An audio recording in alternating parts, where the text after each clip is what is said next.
If you only knew the power of the dark side.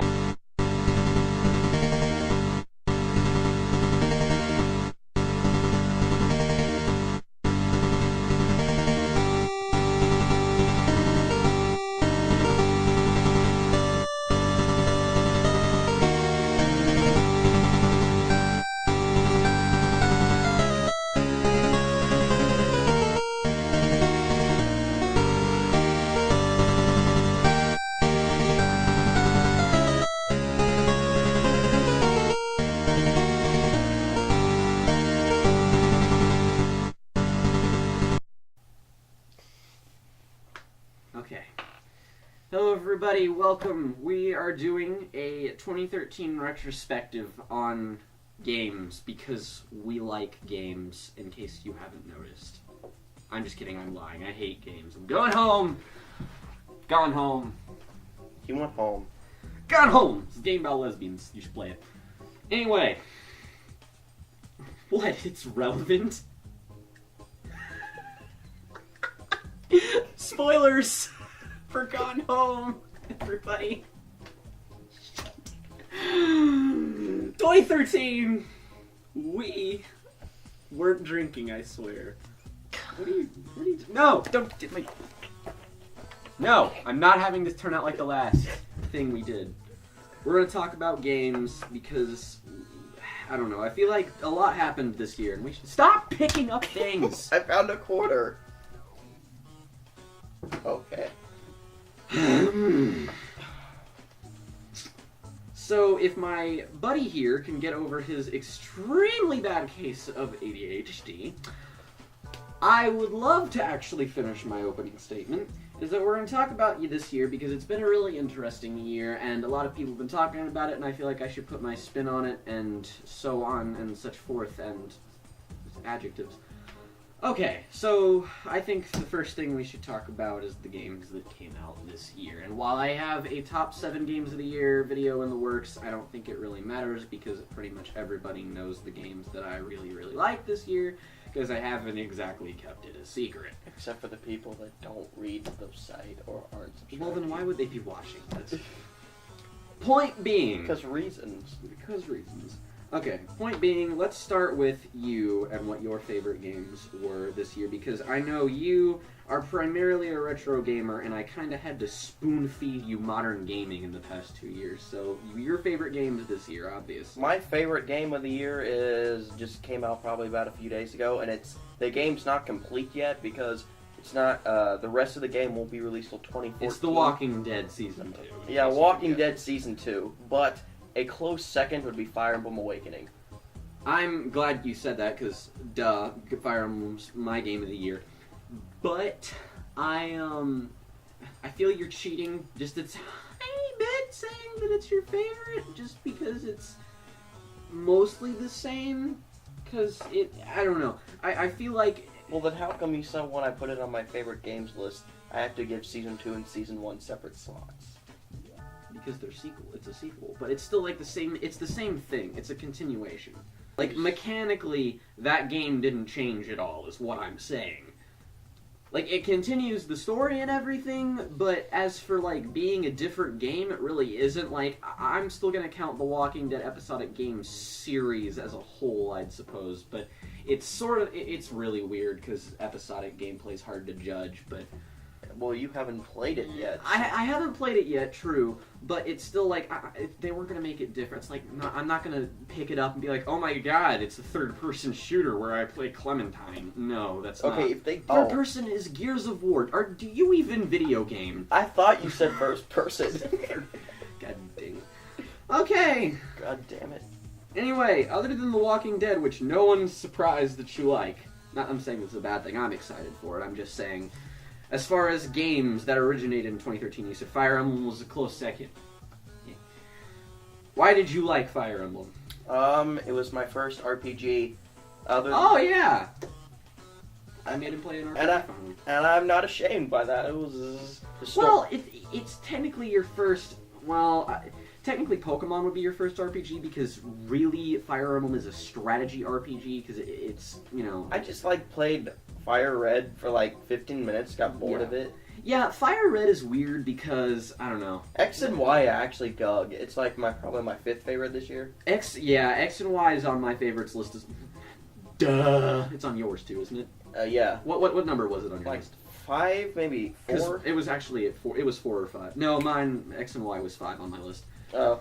I'm pretty sure A Link Between Worlds might make the list, but He hasn't played Link Between Worlds. Like, and the game is getting so much hype. Like, GameSpot said it and announced it as Game of the Year. I bought it a couple days ago. I just need to play it. Yes.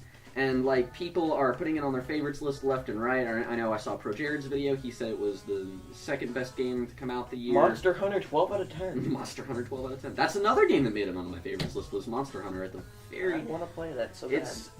Honestly, though, I'll talk about Monster Hunter here for a sec. I don't think Monster Hunter is a game you would dig. It's very...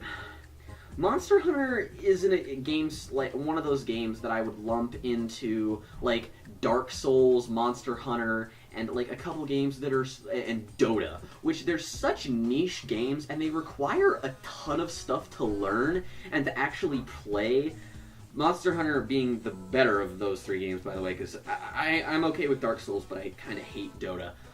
But I will say that I don't know. I like Monster Hunter 3 Ultimate. It's good. It's it's Monster Hunter 3, but Ultimate. It's basically the Wii version. I played it on my 3DS, and it's good. But there's still so many that game has a lot of design problems, but I can ignore them. But personally, for people who just play I don't see it being very appealing to you. It's a very... I hate to use the word hardcore because it's so dumb, but it's very... Jackass, you get to hunt monsters! No one's going to get that reference. Go watch the Co-Optional podcast. It's better than this. Secondly, I'll talk about... Free promotion. Since we kind of left off at Fire Emblem. Fire Emblem is my game of the year. No one's surprised because I've talked about it like a madman because I really, really liked it. And a lot of people agree. But I was kind of disappointed that it didn't get more attention at the Game of the Year stuff because it was always nominated for Best 3DS Game or Best Handheld Game. In every contest I saw, it was nominated. But it was completely overshadowed by Pokemon X and Y and Link Between Worlds, which again, were great games, and I really liked them. I just don't think that Fire Emblem had enough widestream, mainstream appeal for everyone to play it, because I know everyone at the games... It's the one time where I agreed with YouTube comments. Yeah, I saw how Link Between Worlds won Best Portable Game, and it was consistently every comment was, I liked this game, but Fire Emblem should have won. And when Polaris did their awards show and Pokemon X and Y won, they were like, Pokemon X and Y was great, but Link Between Worlds and Fire Emblem were better. And the fact that Monster Hunter didn't get at least nominated once was a little weird. Or Shin Megami Tensei 4, which damn near made my list. But I think what we really should talk about, or rather I should at least, because it are the big 3 games of this year. How there's always at 3 big games that come out the year that are going to be contending for Game of the Year. And this year, that's no surprise, it was Grand Theft Auto 5, BioShock Infinite, and The Last of Us. And those things are being handed out awards left and right, and left and right, and left and right. I want to play 2 of those 3 games. Yes. Here, let's get this out of the... Which one is the one I don't want to play? Here's the issue. Fuck Grand Theft Auto. Okay, I was going to ease into it, but... Alright, I have played all 3 of them, and I didn't beat GTA 5, but that's mainly because I didn't like it very much. It's that, you've never really played a GTA game except for Jak 2. Jak 2, best GTA game ever made. I'm not even kidding, that game is remarkably similar, but... To be honest... I've seen Let's Plays, they don't look fun. You can, if it's not your thing, it's not your thing, but I have never understood why Grand Theft Auto gets the sheer amount of praise that it does. I get why people like it and why it gets some high scores, but a 98 on Metacritic? 97, the Escapist reviewed it and knocked it down a point, but... those games have 97s and 98s ever since San Andreas came out, and I just... don't get it. People, I have been chastised on the internet this year for nothing more than just not liking GTA 5. When the whole GameSpot review debacle thing happened and Carolyn Pettit gave it a 9 out of 10, people died. They went absolutely ballistic that it didn't get a perfect score from GameSpot. And I was over, basically, I might not even say that GTA 5 is not a bad game. I'm not gonna throw shit at it because it doesn't deserve it. But I will say that the fanboys ruined it for me. Because I wasn't terribly excited to play Grand Theft Auto 5, but I was at least intrigued to be like, okay, Rockstar is putting a lot of money into this game. They are putting lots of trailers out. You know, it's their most successful franchise, and obviously they're going to put a lot of effort into it. It's being described as their magnum opus, which I completely... And the Miyamoto, I think, the Metal Gear creator, said that... No. Miyamoto didn't make... Oh. Hideo Kojima. Yeah, Hideo Kojima said that earlier, that, like, even Metal Gear Solid 5 couldn't reach the emotional heights of Grand Theft Auto 5, which I have no clue why Hideo Kojima said that, because Hideo Kojima is a guy I simply adore for his absolutely batshit insane writing that I love. But, I don't know. The thing is with Grand Theft Auto 5 that I didn't really get to finish is the fact that the fanboys ruined it for me. It's that ever since I saw the GameSpot review, everyone acted like a fucking 9-year-old, and I was going to have none of that. People on the internet were spiteful, vindictive, and toxic to... Man, you didn't give a 10 out of 10. You don't know perfect game. Yeah, like, freaking... Black Nerd Comedy said something about it, like, you know, we should all just waste our time by going and yelling at someone who didn't give our favorite game a 10 out of 10, which is bullshit. I don't even think it's the best Rockstar game out. I don't even think it's the best GTA game they made. I still think San Andreas is the most enjoyable one, even that one. 4? What? No, GTA 4 was, I don't even remember. It was just Grand Theft Auto 4. 3 had a ton of spin-offs that aren't numerical. There's Vice City, San Andreas 3. Well, next to 5, 4 was the highest rated. Yeah, 4 is the highest rated, and even then, like, I hate to use the word ludonarrative dissonance and sound like a complete prick, but that entire game is doing nothing but killing people in really wacky, stupid ways and trying to take a story seriously that it doesn't make sense at all. It's like, why am I supposed to care about people dying when I'm constantly killing people and not caring? That's stupid. No. And people always say, the graphics are revolutionary. Okay, the graphics in GTA 5 were marginally better than 4, obviously, but the texture still looked like ass. I'm still saying that. But the thing that bugged me the most was the fact that, A, it's not even the best Rockstar game. I think Red Dead Redemption is by far a better game. It's got way more personality, way better story, so much, like, thematic. It was great. Red Dead Redemption is fantastic, and it's one of my friend's favorite games, and I'm glad he convinced me to play it, because I was just not a fan of GTA. And, yeah, I just wasn't behind it. And, you know, part of the reason that I hate it is because of the fanboys being so spiteful about it, and when it won the VGX award for it, I was just like, oh boy, here we go, and everyone reacted in the exact same way. It's just like, Grand Theft Auto 5's Game of the Year, no contest. And I'm like, you can't say that. You can't say that these other games didn't compete. I mean, I did that when I first saw Monsters University, but then I changed my mind when I saw Catching Fire. You can't... Yeah, like, well, you can't just ignore previous amounts of quality. Like, again, like, I really liked the movie Man of Steel, and it was really good, but then I saw Catching Fire, and I was like, this is probably a better movie. I like this more as a whole. I feel that people felt obligated to like this. Like, Grand Theft Auto is a great summary of what I think's wrong with reviewers nowadays, because everyone got their reviews out very early, and everyone, like, the lowest rating that game got was a 7 out of 10, and I'm pretty sure the only reason they gave it that score was so they wouldn't get a bunch of thumbs down.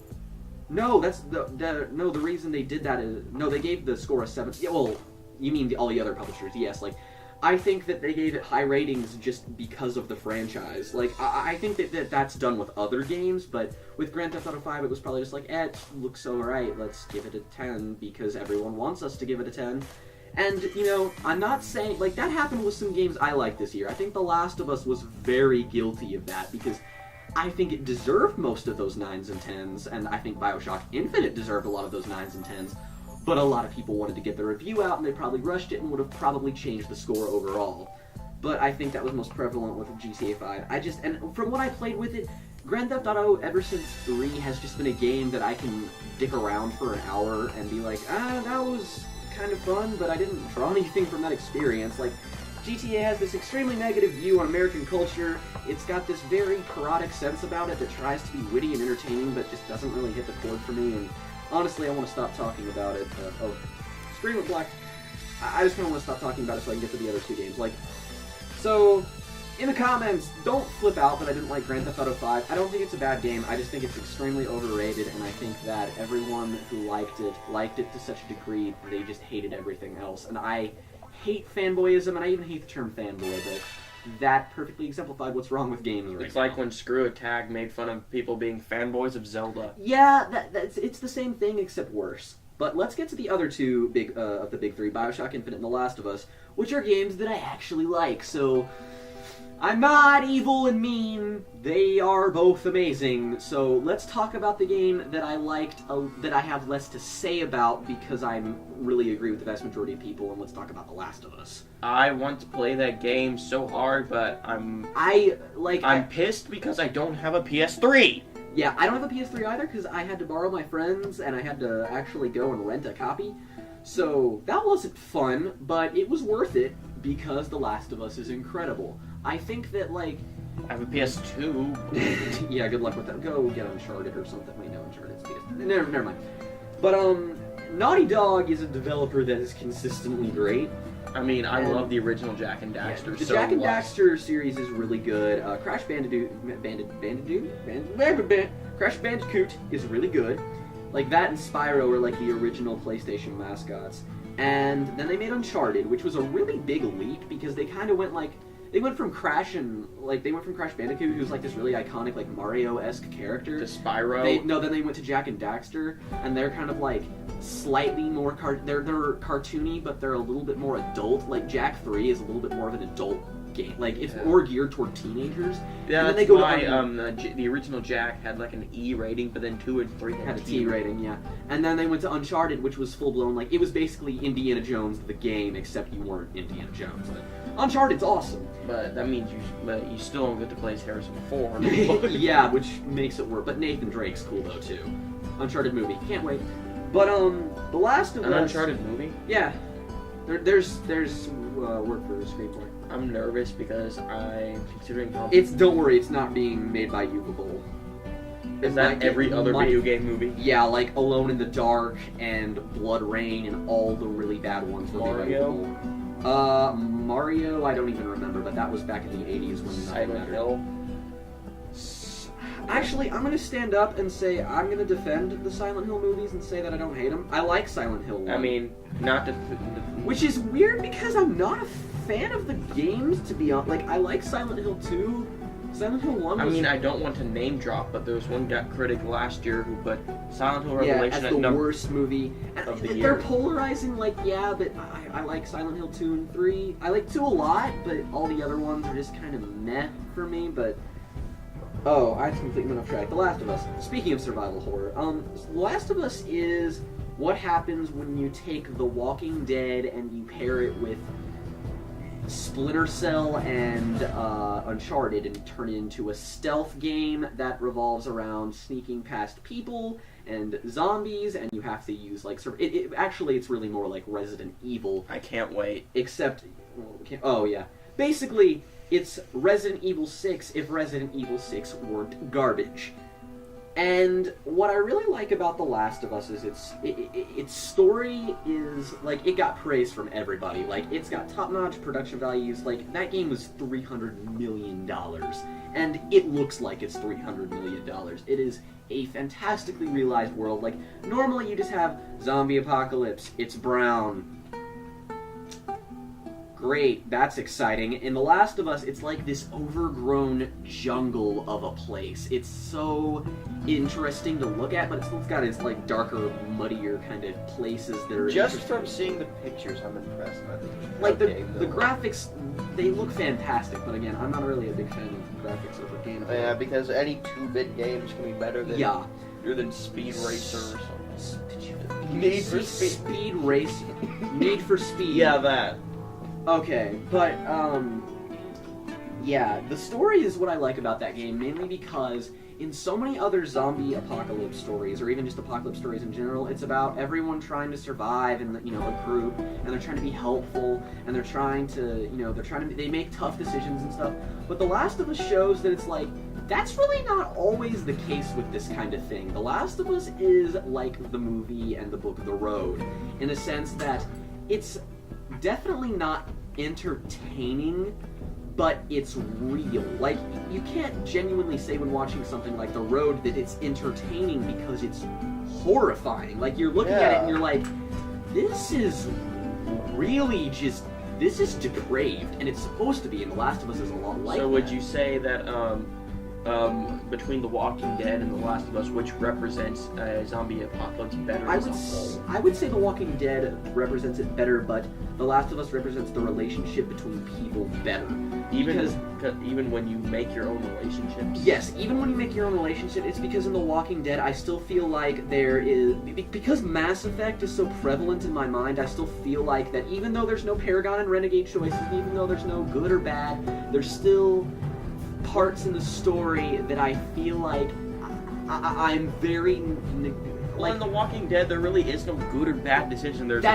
See, it does that sometimes, but there's some decisions where I'm like, I feel like the game really wants me to pick this one. Like honestly, would you name an example? The example that's most prominent is episode 4 when you're going to save Ben, because honestly, I think you'd have to be an absolute asshole to drop him. And I know that I've seen some people make the decision to do it, but when you really take everything into account, I just feel like I feel like the story wouldn't want me to do that, because the character of Lee is someone who's, you know, you still shape him to be your own version of Lee, but at the same time, he's still a relatable guy and he's still a good person. So I feel like you're definitely supposed to stay on the moral high ground. And I bet you, what Clementine said to him earlier in the episode, I don't want anyone else to die, wasn't playing in his mind when he dropped him. Exactly.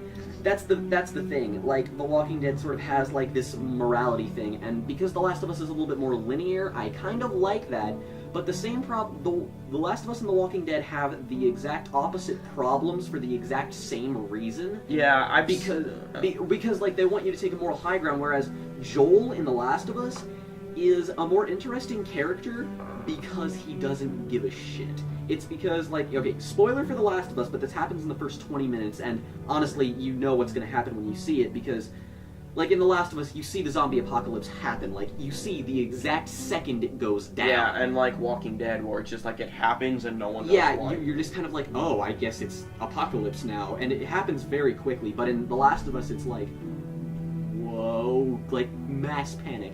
And what happens at the beginning of the game is you actually take control of Joel's daughter, and you're playing as her for a little while, and you know you gotta follow your dad, and like stuff's going down. You get in the car, and then the government's gonna come down, and the government is ordered to purge all infected people because they don't want any zombies running around. So he, you know, mean government man shoots Joel while he's carrying his daughter, and their uncle comes in, kills the guy, and Joel is seriously wounded, and his daughter ends up dying.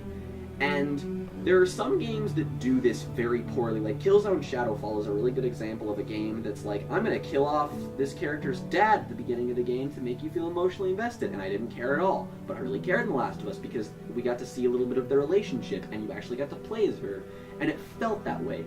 And you see that, like, Joel is a good guy. He's a dad, and he's a good dad beforehand. You see, like, it's her birthday, like, he gets her a present. He's a good guy. And then the world just takes everything from him, so he just doesn't care. He makes decisions based on the fact that, like, survival. There is no bias. He doesn't care about anyone because nobody cares about him.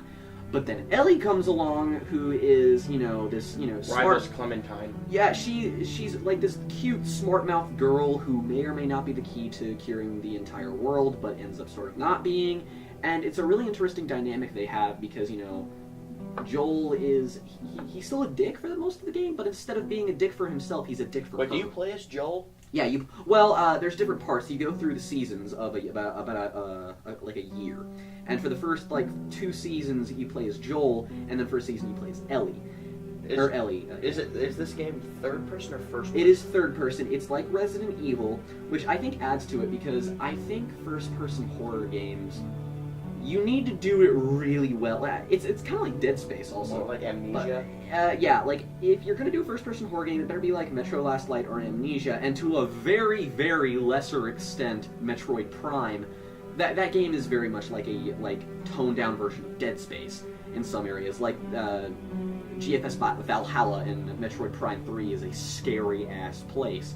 But first-person horror, it's immersive, but I feel like... it feels more gameplay oriented. And in The Last of Us, it's very interesting how the gameplay actually works because, you know, you have to get everything together, you have to gather materials, it's very difficult to actually survive, you have a very limited ammo count, it makes every single bullet you use count. And whether you're fighting real people or infected, and by the way, the clickers in that game can screw off because they are terrifying. You just hear a little clicking noise and you're like, oh god. Do you make your own I'm decisions in The Last of Us? You don't really have any pivotal decisions like in that. Well, you do. Because you can, like, let's say you approach you get out and there's like a ton of people or there's a ton of infected. You can sneak your way through it and not waste any bullets, but it's very difficult. You can kill everyone and waste all of your supplies, lessening your chance of survival in the next encounter, or you can outright just lead people to attack each other, or it plays out in a more like, it has choices, but they're not story choices, they're gameplay choices.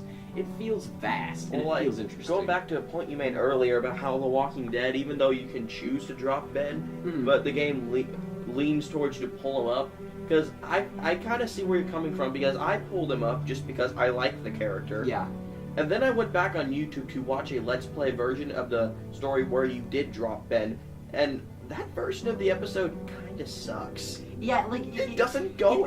It actively like makes the story like, oh, okay, and that's why I like. And then because the version with Ben ended his story arc, and a death of one of the other characters feels more gradual than it did in the version where he wasn't alive. That's very true. Like, that summarizes the problem that I have with The Walking Dead and the problem I have with The Last of Us. It's the fact that The Last of Us, while it's a really good linear story, and I was a lot more into linear games this year because last year was a lot about choices. Like, Mass Effect 3 and The Walking Dead were undoubtedly the two most popular games of last year, and it was obviously because of their choices.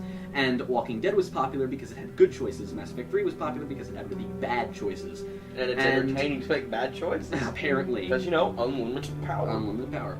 And what's wrong with The Walking Dead is the fact that it does lean towards... You do make choices, but it still leans you towards some areas, but if you like the game well enough, you can still find it. But in The Last of Us... Like Carly and Doug? Yeah.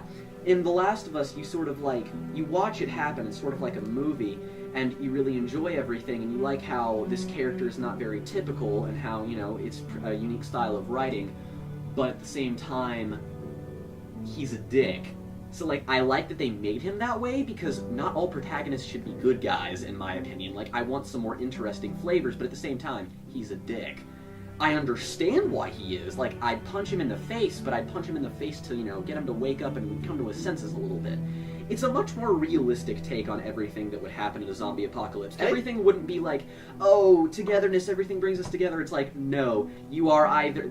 I recall a quote from Star Wars, only a Sith deals in absolutes. The Last of Us is a game about absolutes. It's either you die or you kill. That's it. I feel like The Walking Dead is more like one of those graphic novels where it's just like, turn to page 46 for this outcome, then to page it's a choose your own adventure book, and that's why The Walking Dead is good, and the opposite reason is also why The Last of Us is good. It's just like either in the Carly and Doug situation or the Ben situation. Turn to page 47 if you want Lee to drop Ben. Yeah. Turn to page 48 if you want him to save. That's what it feels like, and I like that. But, and if there's one thing I will actually say, because I'll get away from story for a second here, but the gameplay mechanics in that game are really good. Like, you have a limited amount of ammo, so it makes you make really tough decisions. And what I like about it is the guns feel really good. Like, the shotgun is really fun to use. Like, every weapon in that game is actively nice to use. And if there's one complaint that people are leveling at the game that I don't deserve, it is that everyone who I see as a PC gamer doesn't like The Last of Us because of its controls.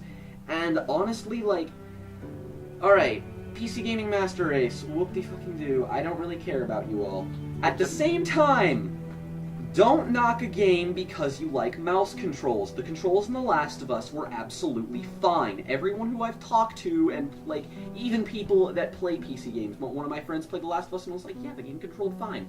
Look, sometimes you can't criticize something for something that's perfect. I hate mouse controls. Yeah, mouse controls blow. I don't care what anyone says. I can't play anything with mouse. I mean, sucks. The only game that I like mouse controls with is Minecraft. That's it! Yeah, and even Minecraft I prefer 360 pad. Like, okay. But PC Gaming Master Race aside, I really enjoy The Last of Us. I think it is well-deserved. Just because you have to buy a goddamn controller doesn't mean the controls suck. Let's tone down the console fanboyness. Alright, I'm sorry. It's okay. But I thought The Last of Us was deserving of its hype. It was an extremely well-made game. It doesn't pretend to be pretentious or anything. It's just a good story, and it was a good time. I liked it. Now let's talk about BioShock Infinite, which I have infinitely more to say. You're punny. Puns. Okay.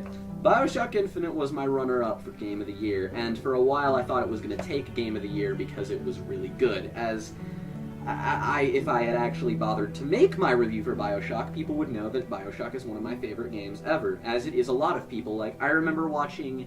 The reason we're doing this is basically because I saw GameSpot doing a little Game of the Year wrap-up with all the people, with, like, Danny O'Dwyer and Kevin Van Ord and all those cool guys. Even though I haven't played the BioShock Infinite, I have money to play it. Yeah, I'm forcing him to do it. And I'm going to download it either tonight or tomorrow. And basically, here's the thing, like... The BioShock Infinite was a really... well, I'll talk about BioShock for a minute. Is that BioShock is currently, like... Pretty much everyone knows that BioShock is good. And it's widely renowned as, like, this is probably the best game to come out... Black screen again. Black screen. Is that, like, this is probably the best game to come out in the last generation. And honestly, if you look at my top 10 favorite video games... While for console and PC, not on handheld-wise, because I like Fire Emblem better, but console and PC-wise, yes, I think BioShock is pretty much the best game to come out in about 10 years. And what really made that game so good was the fact is that the game on its own is a really good survival horror game. It has a wide variety of weapons to choose from, it has an interesting premise, it, like, presents all these ideas, and it starts like, this isn't just a survival horror game, I'm actively starting to think about things, because once you get into the world of Rapture, it's like this societal utopia where all the smart people in America were like, what if we made a society underwater? We can make it all. We could make the. It's a city of Shelton Coopers. Okay. Well, let's. But. Not to mention the game looks beautiful. Well, yeah. Honestly, BioShock for coming out in 2007, 6 years ago. Any game that's 6 years old still kind of looks like ass right now. Wait, BioShock only is relatively that new? Yeah, BioShock came out in 2007. BioShock 2 came out in 2009, I believe. I thought the original BioShock would be a lot No, older. BioShock's 2007. Well, that's 7 years old. I thought it would be more like 2000. No. Well, BioShock is the spiritual successor to System Shock 2, which came out in like the late 90s, early 2000. I don't remember because I haven't played System Shock 2. PC gaming fanboys, please don't kill me. I need to. I'll say that much. Okay. But the original BioShock was so good because it was that, and if you've ever read the book Atlas Shrugged, which is one of my all-time favorite novels, it's based on Ayn Rand's objectivism, and It also pulls inspiration from one of my favorite movies. The twist in BioShock is derived from the twist in The Usual Suspects, which is a bit of a spoiler, but everyone knows the twist in BioShock. It's that the game at the very end, like this game as well as Spec Ops The Line, are two games that after I played them, I literally just had to go outside and think about things. Because, I don't know, BioShock was a game... What are you fucking doing? Because what happens in BioShock... I'm going to spoil the whole game for you. Stop it! BioShock, what made it so good is that it had a really good atmosphere. Like, I love atmosphere in games, mainly because I can't even describe it. Like, atmosphere is what happens when you take a really good environment and you blend it with something scary, at least for me. And BioShock is like this underwater city with these bunch of freaks and mutants who all just want to kill you. And it's frightening. It has these moments in the game where you're like, I'm terrified, but it still has this overall feeling of tragedy to it, like this is a city that fell from greatness. And then eventually what happens is, like, you play as a guy named Jack, who's just this plain Jane dude who was in a plane crash, and his plane crashed in the conveniently, where the lighthouse that leads to BioShock is. And you eventually discover through audio logs that Jack may not be who he appears to be, and the guy guiding you, named Atlas, not to Atlas Shrugged, may not be who he is either, and that the guy who started the city, Andrew Ryan, who, by the way, is an anagram for We Are Ayn Rand. Wait, you said Jack, and you know how BioShock has tons of alternate dimensions and parallel universes? Well, BioShock Infinite, yes. What if another one of the parallel universes... So, wait. What you're about to say is monumentally stupid. I don't know what it is, but please let me finish. Jack has a pet squirrel named Dexter. I hate you so much. So anyway, best game of this generation. The gameplay is fun, it's immersive, and eventually you'll get to this point where you discover things aren't all as they seem. You discover that Andrew Ryan had an illegitimate son and had his wife killed to cover this up, and you discover that Jack is in fact the illegitimate son of Andrew Ryan. In fact, he's actually a genetic clone that was aged and given artificial memories. The entire reason he was created was because Frank Fontaine, another guy who was rivals with Andrew Ryan, decided to mess with his memory so he could actually kill Andrew Ryan. So, the whole thing was a setup and a brainwash covered by Frank Fontaine, who is an absolute dick. And essentially, there's my favorite scene in video gaming history is when you confront Andrew Ryan in his office. And it has my favorite line, I actually have this as the cover of my iPod Touch, where he says, "A man chooses, a slave obeys." And when he's talking about this, he's talking to the player. He's not talking to Jack. He's saying that every time you made a decision in this game, it's because someone told you to do it. You didn't have any other choice. You're not a man while playing this game, you're a slave. You just did as you were told and that was it. It was a commentary on linear gameplay that blew my mind. I was like, wow, I had absolutely no freedom in what I did in this game. That's incredible. It's entirely similar to that scene in The Walking Dead episode 5 where the guy confronts you for the decisions you made. It was, yeah, it's very fourth wall breaking. Is like, it's not talking to the character who he's talking to you. He's addressing what happened in the game through your eyes. And eventually he says, like, you know, would you kindly kill? And because it's a cutscene, you have to kill him. It's so mind-bendingly strange about what it's trying to say. It's crazy. This is the original Bioshock. Yeah, and then Bioshock 2 came out, and it was disappointing. I saw the reviews for Bioshock 2, and I was like, you cannot be serious. This game is exactly the same ranked as the original, but it's just... okay, I'll get this out of the way. I like Bioshock 2. It's okay. It's better than a lot of... Mechanically, it's an interesting game. But it's extremely repetitive. The story had almost zero thought put into it, and the environments were completely recycled from the last game. It was... Do or do not. There is no try. Yeah, and then we have Bioshock Infinite, which is definitely the try. And here's where I'm going to go Best into... of the trilogy, I guess, from your eyes? No. Bioshock is still the best. Mainly because everything in Bioshock makes thematic sense. Kevin Van Ord on the GameSpot podcast did not like Bioshock Infinite, and while pretty much everybody disagreed with him, and I take Danny O'Dwyer's side as saying that Bioshock is awesome, is that Kevin Van Ord made a point to say that everything in Bioshock makes thematic sense, and everything in Bioshock Infinite does not make thematic sense. And even, oh goodness, Noah Antweiler, aka Spoonie from that guy with the glasses, also disliked Bioshock for this reason. With the original or... No, Bioshock Infinite. And I have to say, I agree. There are a lot of things in Bioshock Infinite that do not make thematic sense because it's borrowed from Bioshock, but that's kind of the point. It's a prequel. Well, no. It's not that. It's that... I feel like I'm making excuses for something that people view as a mess, but the thing is, it's like when you have a story that has to do with multiverses, I feel like you have to have a little bit of sloppiness in there, because multiverses, I would feel weird if everything in Bioshock Infinite made thematic sense, because it has absolutely no reason to. It's a game with infinite universes and infinite possibilities, and I just so happen to be in the one universe where everything makes perfect sense. Even though I've never played it, the way you described it is similar to Verbal Kin's story in The Usual Suspects, how not everything entirely makes sense, but then it ties together at the end. Yeah, and you get it. It's the thing is, it's at the very end you find out that the reality is in fact linked to Rapture from Bioshock, and so that's sort of the reason why it has these little tie-ins. And yes, it could be an excuse for the developers to reuse assets from older games, but blah blah. I don't care. I want to preface this gameplay in Bioshock Infinite. Let me preface this. I love Total Biscuit. He's a favorite YouTuber of mine, but I have not met a single person yet who agrees with him in saying that the combat in Bioshock is bad, because I think that's blatantly untrue. It has one change that I didn't like, is that you can only carry 2 guns at a time. That's stupid, shouldn't have been there, should have been like the original, carry all guns at once. That would have been a lot better. I don't care about realism, it's a game about flying racists, whatever. And alternate universe. Yes, I don't care, I want to be able to carry 5 guns at the same time. But minor complaint.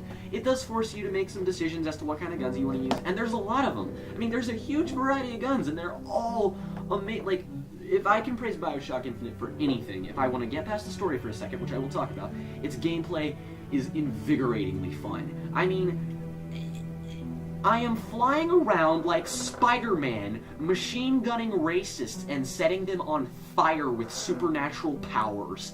How the fuck does that not sound awesome? It is awesome. Like, I am going around, the guns are fun, they have really good upgrades, and the Vigors, again, they don't make thematic sense in Rapture. There's no reason for them to be there, or in Columbia, there's no reason for them to be there, but it's because multiple universes. But hey, guess what?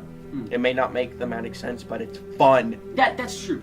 Why would they take them out? That's stupid. I mean, they could have provided a reason, but at the same time, it's a game about infinite possibilities, so why do you care? Here's, like, it provides so many different powers. I remember using all of them. I was just circling through them. I like the art design in that game is the most beautiful stuff I've ever seen in a video game. Like, while The Last of Us is definitely the most graphically intensive game I've played, Bioshock Infinite is probably the most beautiful game I've ever played, just because it shows you these things. Even better than some of the ones on the 3DS, like Link Between Worlds? Well, that's a game that looks good, but it's still portable at the same time. Like, Bioshock Infinite is stunningly gorgeous. When, like, there's probably the most iconic scene in the whole game is when you shoot up into Columbia and you just see the entire city for a second as you're floating there, and you go through, like, the place where you get baptized at the very beginning, and it's beautiful. It's just, I remember having my mouth open just being like, this is amazing. I love how the story is set up and it's so well paced. There's so many good characters. Like, Elizabeth is my favorite character in video games this year. Elizabeth is a phenomenal character. I think it's bullshit they didn't put her on the box art, although I agree with Ken Levine. Putting Booker on the box art probably made it sell more, unfortunately. But I think that Elizabeth is probably the best character to come out in video games this year, and I think that Bioshock to some extent also does what The Last of Us does, in the sense that your main character is not necessarily a good guy, but he's two sides of the same coin. One of the best parts of Bioshock Infinite is, okay, again, this is spoilers, so I'm spoiling this whole game, and there's plenty to spoil, trust me. The entire game is mainly about choices, and it's also about the difference between good and evil, and how little difference there actually is. Because so many other games are like, this is the good guy, this is the bad guy, there you go. This game is more like, yeah, there are good guys and bad guys, but it takes a blow of air to change that. It's that one of the most poignant things in the game is that the antagonist and protagonist are the same person. Booker DeWitt and Zachary Hill Comstock are the same person from alternate dimensions. Booker is someone that sold his baby because of gambling debts. Obviously, he's not a great guy. He has post-traumatic stress disorder from a war where he killed people. He was supposedly an older, he was a racist, but then he just wanted to forget that part of himself, so he had a kid, but his wife died in childbirth, and then he sold his kid because of gambling debts. And the person he sold it to was Comstock, who, instead of trying to make his life better after the Battle of Wounded Knee, he became a giant racist and seceded from the Union of the United States and created the city in the sky called Columbia. And he kidnapped, and since he was he was so exposed to all these alternate dimensions, he became sterile and couldn't have kids. So he kidnapped he kidnapped his daughter from another dimension, essentially. He kidnapped Elizabeth, and Elizabeth was raised in confinement in Columbia. And since Booker was interfered with all the alternate dimensions, his memories are all fucked up, so he doesn't remember. He just knows that he needs to get Elizabeth, who he doesn't know who she is, and get off Columbia, and deliver Elizabeth to the Lutesses. But then you quickly find out that everything is definitely not as it seems. There's some Rosencrantz and Guildenstern parodies in there, which were hilarious. And honestly, I have to say Bioshock Infinite is definitely more emotionally affecting, because the one flaw in Bioshock's story, the one problem it had, was the fact that I couldn't identify with any of the characters. It's that Atlas, normally your guide would be the guy you could identify with, because he's just the guy who's trapped in Rapture, you want to help him, his wife and kid die. Normally he'd be like, I like him, but then he turns out to be complete bullshit, and he's Frank Fontaine, he's the most evil, despicable son of a bitch that ever lived. And then there's Jack. The most evil that ever lived. Oh god, I hate Frank Fontaine a lot. I hate him more than any other video game. Kaiser Sose? No, I love Kaiser Soze. He's a favorite movie character. Oh, I thought you meant in all of media. Oh, no, I mean all of media, too. Frank Fontaine can suck it. He's a horrible human being. But, Is he still a good villain, though? Oh, he's a fantastic villain. The reason I hate him is because he's a fantastic villain. That's what good villains do. And Comstock, to some extent, has that because, like, he's got some... Normally, it's like, okay, he's a bad guy because he's racist, but he has some dialogue in there. He's like... He says stuff like...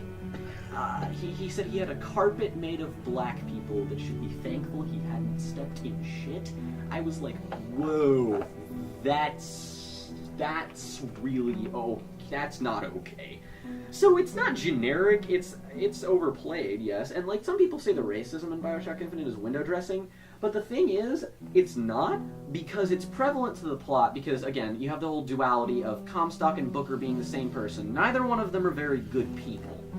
Booker is definitely on moral high ground, even though he sold his daughter, but at the same time, he's still better. But you still have both of them being kind of evil. And then in the game, in Columbia, you have Comstock's army and cult, and the Vox Populi. The Vox Populi consisting of various minorities that are basically enslaved to the Colombians. Black screen. It's okay.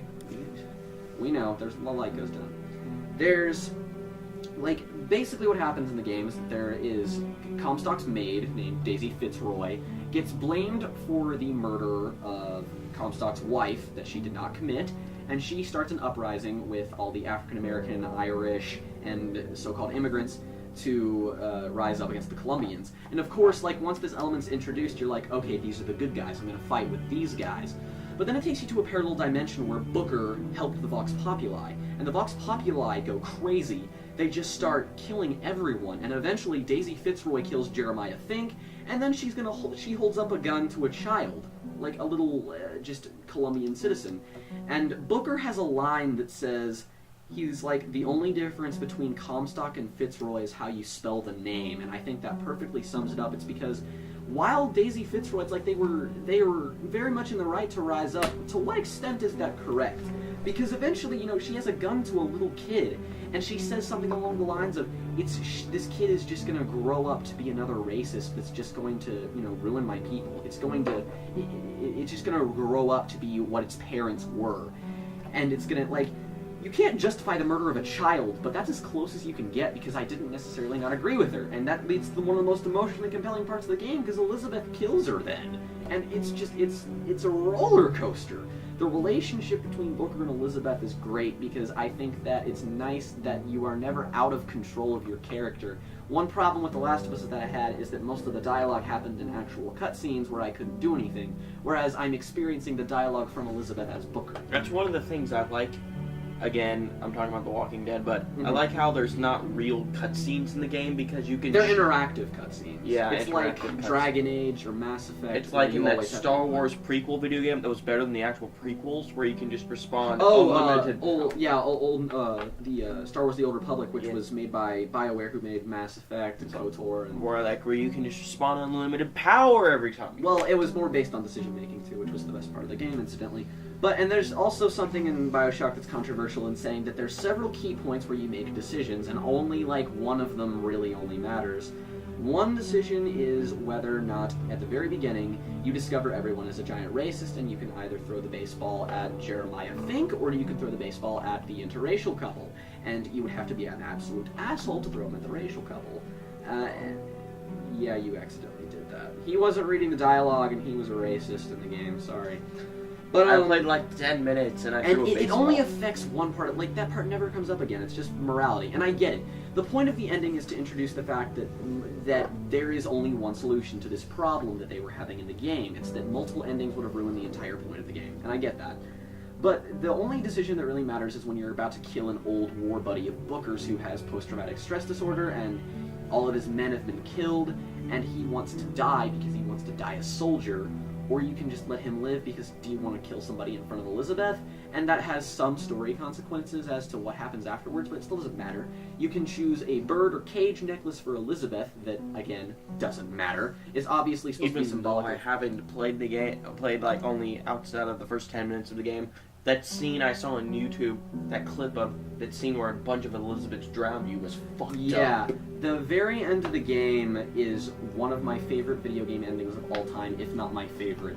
Just because of how well it orchestrates everything. It just pulls everything together. And I just remember turning off my 360 and just staring at a wall for 10 minutes thinking about what the hell just happened. It was... It takes a great game to do that. It does. It was incredibly emotionally impactful. I saw, like, after Songbird dies, and then you go... I mean, there are plenty of movies where that's happened to me, and like you have The to- Usual Suspects, Empire Strikes Back. You have to actually kill Booker. Like, the multiple versions of Elizabeth have to kill Booker so that he doesn't become Comstock and eventually ruin it. And the end of the game, you see Booker opening the door, and maybe Elizabeth is there, maybe she isn't. And honestly, I love the ambiguity. I love how everything ties together. Overall, it was a great story that I love, and if you dissect it, it's still brilliant. I see nothing but good things in that game. It was fantastic. It was mechanically sound. And there are a lot of people now, like, a couple months after it was released, that gave it shit for some reason. And I kind of get what people are saying. Like, a lot of the analytical channels that I'm subscribed to, like Super Bunny Hop and Campster, they come out and say that some things don't make sense in Bioshock, and I'd argue that they're not supposed to. That's what I mean, I guess. And overall, I thought it was brilliant. I thought it was fantastic. I thought it had one of the best stories ever told in gaming, as well as this generation. It was fantastic voice acting. Courtney Draper as Elizabeth was fantastic. Troy Baker as Booker was good. It was phenomenal. Loved it. So let's talk about games that you've played too. So let's go to X and Y. X and Y. That would be a good start Did because we talk about Fire Emblem? we vaguely did, but I'll save that for last because technically it's like the game that it's the new game that we like the most. Yeah, we've been going for 50 minutes. Yeah, I know. This is going to be a long time anyway. Alright, Alright, Pokemon X and Y. My first legit Pokemon game. Yeah, he's never played it before. Pokemon. Unless you count playing half of Fire Red and playing half of Soul Silver as one. You played about one. Actually, you played about a 16th of Soul Silver because that game's really long. You do realize that game's basically 2 in 1. You play the story from Gold and Silver, and then you do the Kanto region, which is... I made it to the 3rd evolution as I started that. That's not... But what gym did you make it to? Maybe like the 3rd You or made it, 4th. yeah, there are 16 gyms in the game. I thought there were only 8. I know there are 8 in the normal games, but you have 2 regions in that game. There's 16. Yeah. Fucking So, I gotta say, Pokemon X and Y was a game that Nintendo is learning how to market things very well. They're just like, they release a tiny bit of information in each Nintendo Direct. Am I in the shot? No, not at all. Oh. Why don't you look at the screen, you dummy? It's right there. But Pokemon X and Y was a really interesting game because I was worried that the environments would be weird because 3D. I don't know. I felt apprehensive about Only it. the battles are in 3D though. No, the game is in 3D too. Like if I turn the 3D on, nothing changes. No, I mean 3D as in it's not on a 2D plane anymore. Like, as in you can move in 8 directions. As in, the environment and world is in 3 dimensions, whereas in Pokemon Black and White and all the ones before, you could only move in 4 directions on a 2-dimensional plane. Like, basically what So I you was... couldn't move around, like... Well, dude, think about Soul Silver. What's the difference between Soul Silver and X and Y? X and Y has a fully 3D environment. Soul Silver is 2D. Right, but I didn't really see any difference in the controls. Yeah, but in X and Y you can move in 8 directions, and in Soul Silver and all the other games you can only move in 4. And you're on a 2D plane, whereas in X and Y you're on a 3D plane. And like... Even though I beat it, I still need to find Mewtwo. Yes. But what's interesting about X and Y is that I was worried about the environment design being bad because I love Pokemon XD and Colosseum for the GameCube, which were like the first 3D RPGs the Pokemon series had, and they weren't incredibly popular. But what the downfall of those games was the fact that the environments really weren't all that interesting because it was a desert kind of environment. It was desert and industrial, so it was a lot of brown and gray.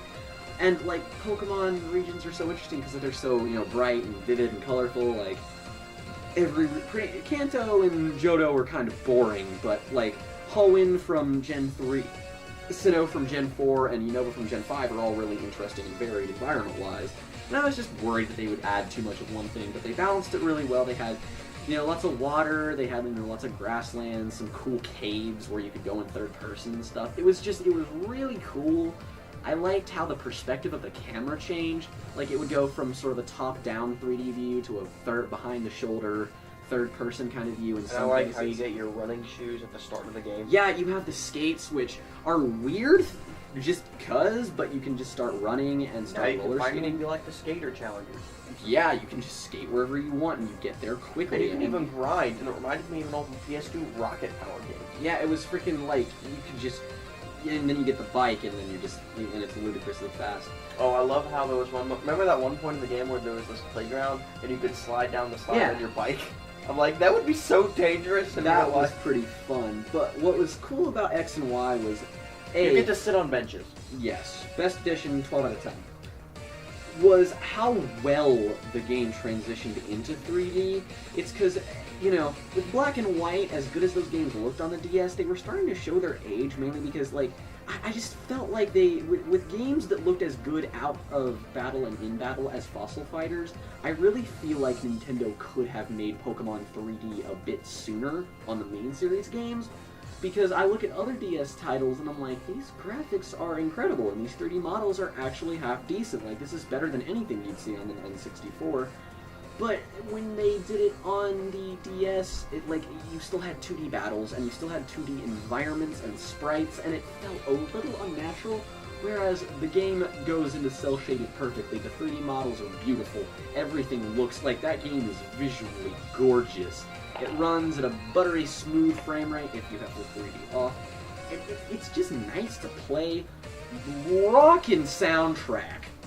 Awesome soundtrack. The Lysander theme, Champion theme, Elite Four theme, some of the routes, just I know him when I say he's a diehard Pokemon fan, and not even an hour into the game, he already said Gen 6 is the second best gen.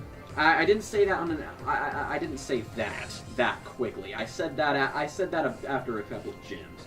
But I think X and Y are good enough to be warranted because of the leap forward they took, and not to mention, like, I feel that Black and White was its awkward stage where Pokemon tried to go a little bit deeper into the hardcore market by A, making a more adult story, and B, trying to be a little bit more, graphically capable.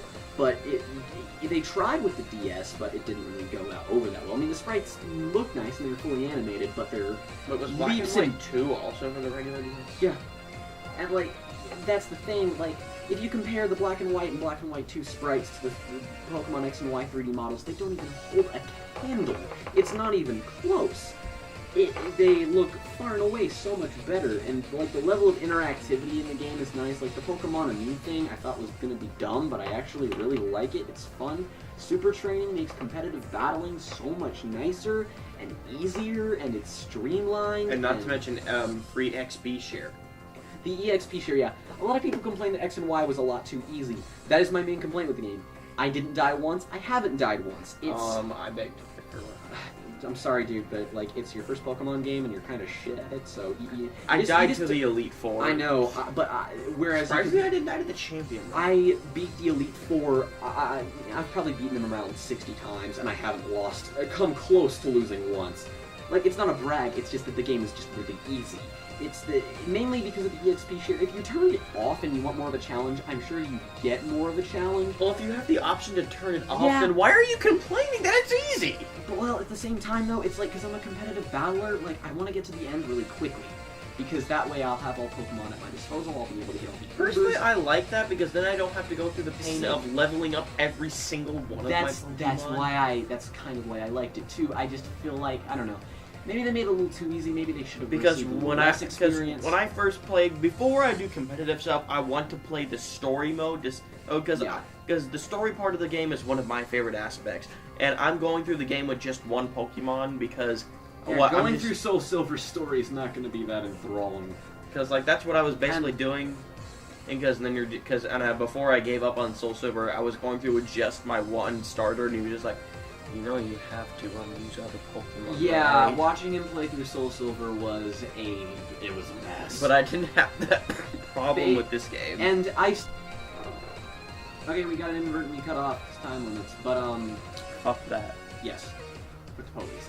We were talking about Pokemon and how the EXP share worked. Like, I think that it was good that you were able to turn it off, but at the same time, it had pros and cons to using it. It's a problem, but it's not a When you big think about it, pretty much almost every game is gonna have a pro and con. well, duh, but it's RPGs are especially prevalent. But it's like even Minecraft. though The Walking Dead is my favorite game, I can still see why some Yeah. people wouldn't like it. Like, I can totally find problem. Like, I don't know. I can find a little bit more issues with Final Fantasy Tactics Advance than I can Fire Emblem, but overall, I still think I enjoy Final Fantasy Tactics Advance a tiny bit more. What about Majora's Mask? George's Mask is perfect. Everyone can shut up. Then how come that's only number 2 and not tied Because for number reasons. Because Fire Emblem Tactics Adventure number 1 for you. But just okay, I'll have to explain that later. But bottom line, Pokemon X and Y is pretty good. I will say it was a leap forward in the right direction with the story because Pokemon Black and White and Black and White 2 divided a lot of people on the story because it was far more mature than it really had any business being, to be perfectly honest. It had a character in it that you would find in a really Adult story. yeah, it was a pretty Enharmonia is a really interesting character because honestly, it's not very subtle about it, but it's obviously a character who's supposed to have something like on the spectrum of Asperger's or autism. He's a guy who can communicate with Pokemon but can't communicate. Like he's very awkward. So is that the really tall guy? No, that's Az from X and Y. I'm talking about Black and White. Oh. Is that Black and White had a character who was emotionally abused and who was misguided and who had a really interesting motive. Like Team Plasma were against the abuse of animals, so they didn't want Pokemon battles to happen. Which is a really contrary thing because the whole series is about battling. And then it calls into question the story that's like, is it ethically correct to do that? And well, considering this is coming from the same franchise where parents ship you in moving trucks, I'm really not surprised. well, I'm surprised that they did that. But the thing is, a lot of people were disappointed at the very end when you find out that N is being manipulated by his adoptive evil father Getsus to just take over the world. But the fact is that Team Plasma still thought they had that motivation. And it was only Getsus who was on it for world domination. Like, he was manipulating, he calls N his son the whole game, and he's just sort of there, and he's just like, whatever. And then eventually, at the end of the game, he calls him a freak without a human heart, and I'm like, this is dialogue that should not be in a Pokemon game. It's good. It's good writing. It's really good plot. I just don't know what it's doing in my Pokemon game. It's like when Disney Channel introduced good writing in the 3rd season of Wizards of Waverly Place, and I'm It's just why are these moral and ethical conundrums being brought up in a series that's had villains like Team Rocket? Like, Pokemon's gradually escalated to be more interesting because Team Rocket is so boring and blasé. They don't even really do anything out of the ordinary. Well, you can tell the Pokemon is getting better because if you're looking at the perspective of when the game first came out, through the eyes of the game makers, Team Rocket was actually okay villains. Yeah. But then as the series got on, They treated them like a joke. Like Team Rocket in the first two, in Blue, Red, I mean, Gold. even in X and Y, Team Flare makes fun of Team Rocket at Yeah, one point. like in Blue, Red, Gold, and Silver, like Team Rocket are jokes. And Heart Gold and Soul Silver and Violet and Leaf Green, they're jokes. And then you get to Generation 3, and then you have a story that's about the balance of nature. It's not particularly great like any of the other games are, but it's an interesting issue brought up because, Hoenn is a pretty even mix of land and water, and you have two teams that are like, we want the expansion of land and we want the expansion of water, so it turns into environmental eco-terrorism. Oh, dude, X and Y and Black and White blow Gen 3 story out of the water. But it was still an interesting thing to bring up because you had, environmental eco-terrorism going on. It's like, did you really side with either one of these people? Did it make sense? Would you want to accomplish one of these things? I don't know.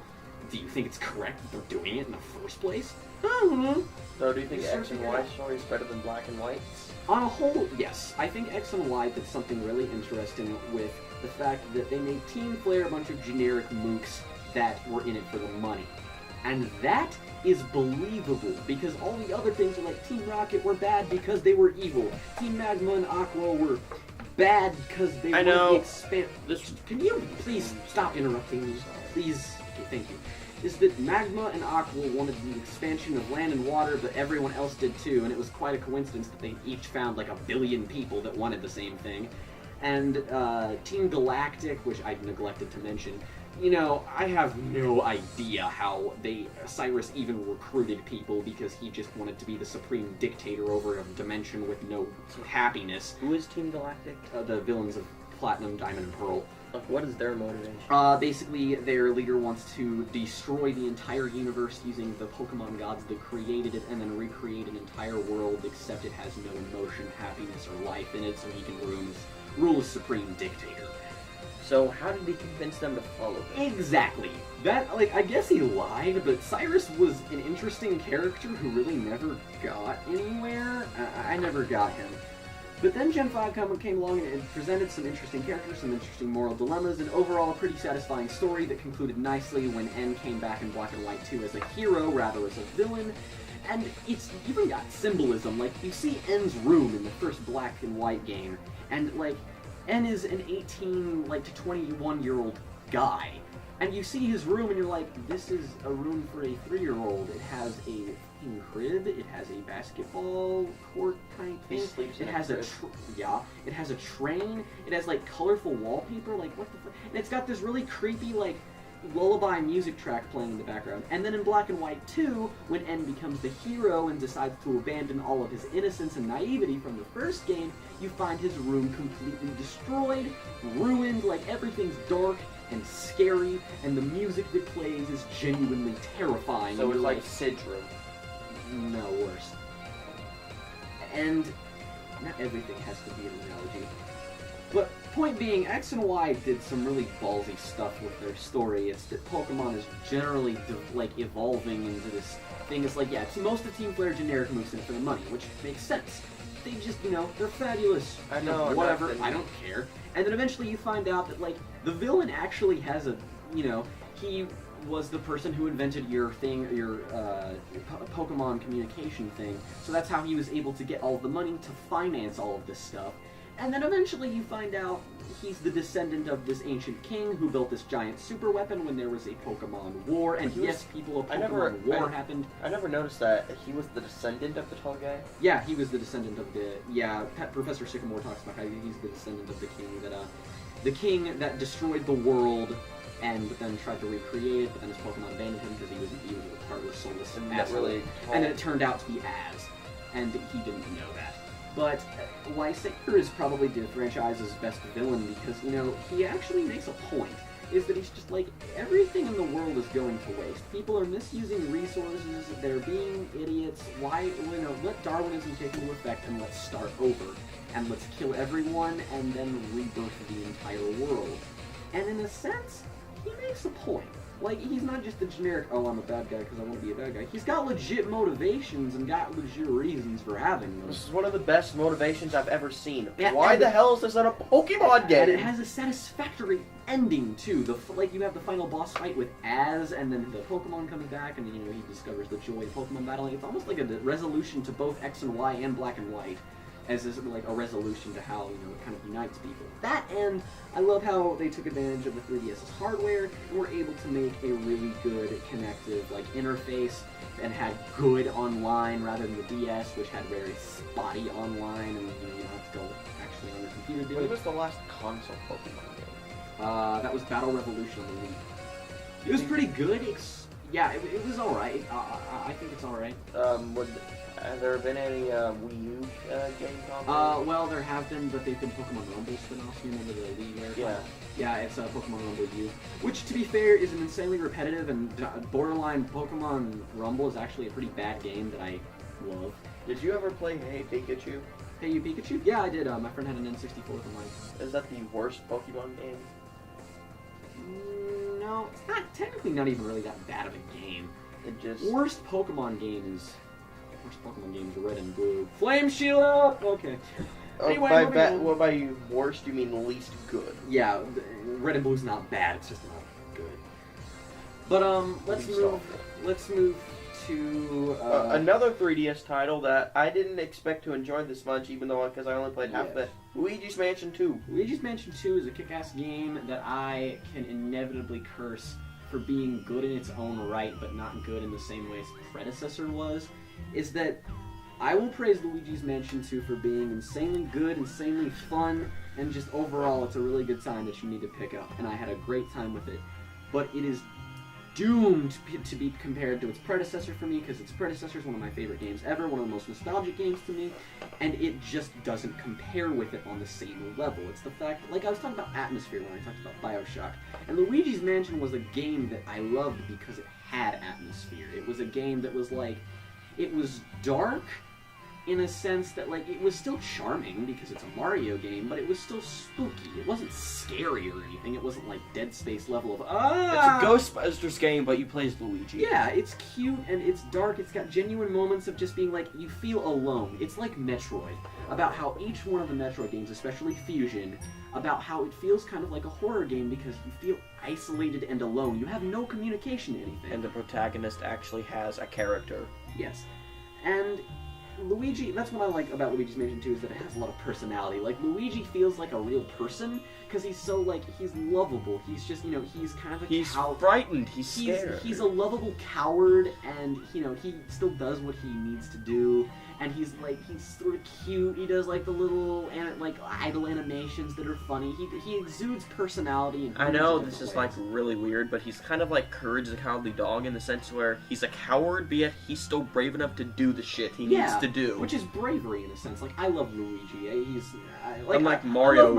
I love Mario games, and I like Mario, but Luigi's dope. Or Mario's just like, I'm gonna save the princess because she's hot. Yeah.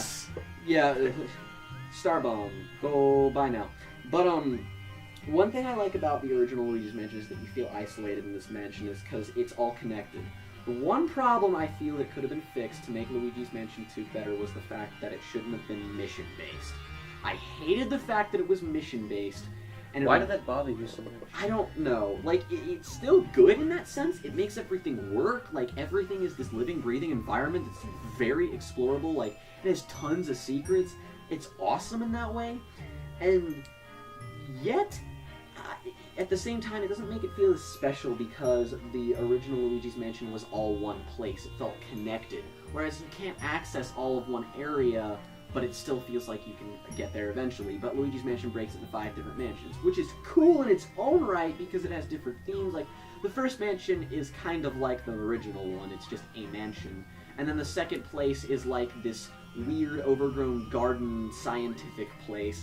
And then the third one is like this clock tower, like, really weird, deserted place. And then the next one is like this icy, weird thing. And the last one's like another mansion. Well, I love how in this game, even though I only briefly played the original, I kind of like the different mansion aspect because it kind of makes the game a longer. It does. It's a lot long, but I still feel like Luigi's Mansion is a bit more replayable for just discovering everything. Yeah, because, like, each mansion is around an hour and a half to an hour long. Mm-hmm. And, like, the game clocks, like, if you play the bare minimum and don't discover the secrets and collectibles, you can probably clear it in about 8 hours.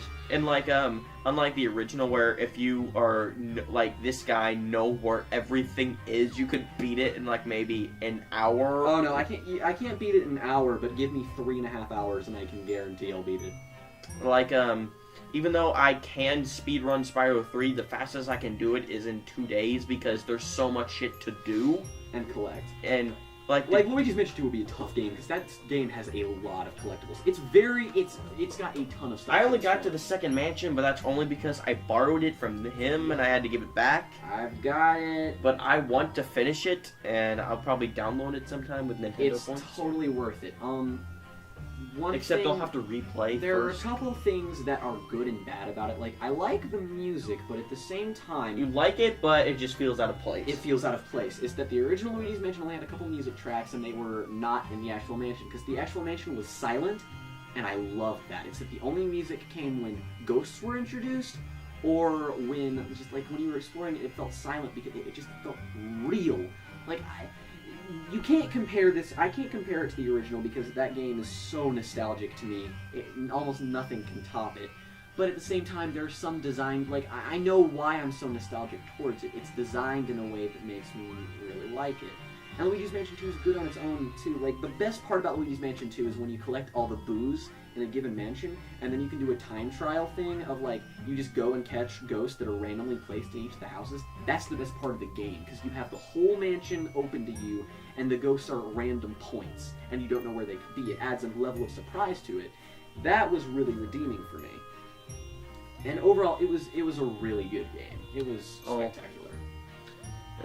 What's next? Monster Hunter 3, the 3DS version? Yeah, I'll talk briefly about Monster Hunter 3. Monster Hunter 3 is a game that is not for everyone, blatantly. Like, I think Pro Jared put it best when he was like, you know, it's still not that great for beginners. He gave it an 8 out of 10, yet it was his game of the year, and he gave out several higher ratings. He gave it a 12 out of 10? No, that was his fake review. But in his real review, he gave it an 8 out of 10, and he gave The Last of Us and Bioshock Infinite a 10 out of 10, and he gave Link Between Worlds a 10 out of 10, and he gave some games a 9, and he still liked them better. And I understand why, because Monster Hunter 3 is a game that almost never ends. It's kind of like Skyrim in the sense that you can just keep... In a different way, though. It's because Monster Hunter 3 is all about character progression, but it's not about character progression by way of numbers. Like, I hate it when games do character progression, and it's just like, oh, you are stronger because a number went up.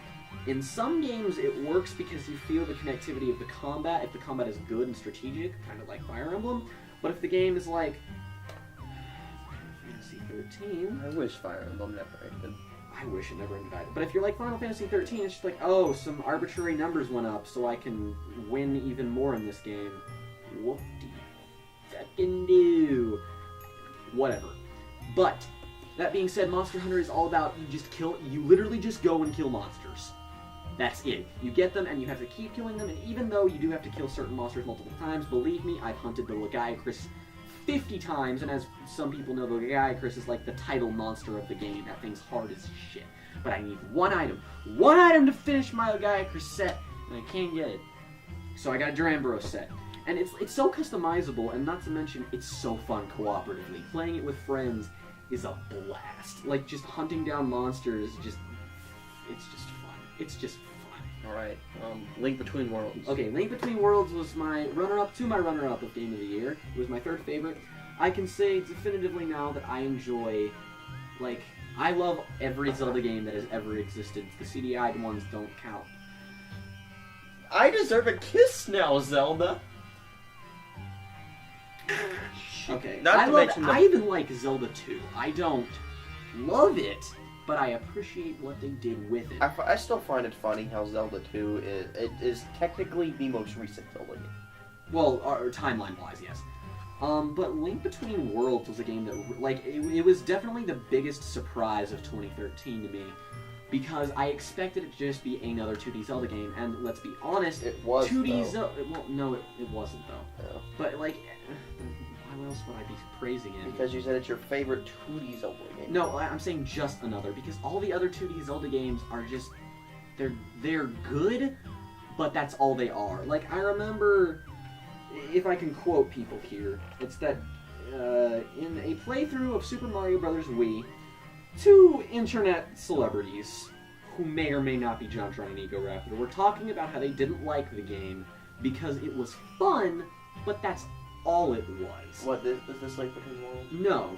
Well, yes it is, but like, I'm talking about 2D Zelda games. It's like, they were talking about how the game, Super Mario Bros. Wii is fun, but that's all it is. It's like, you're having fun while playing it, but there are just some design choices and things that happen in it that you don't like, and that's what happened with Zelda games for me, especially the recent ones. Like Spirit Tracks and Phantom Hourglass, they could have been great, but the dungeon designs in those games were awful.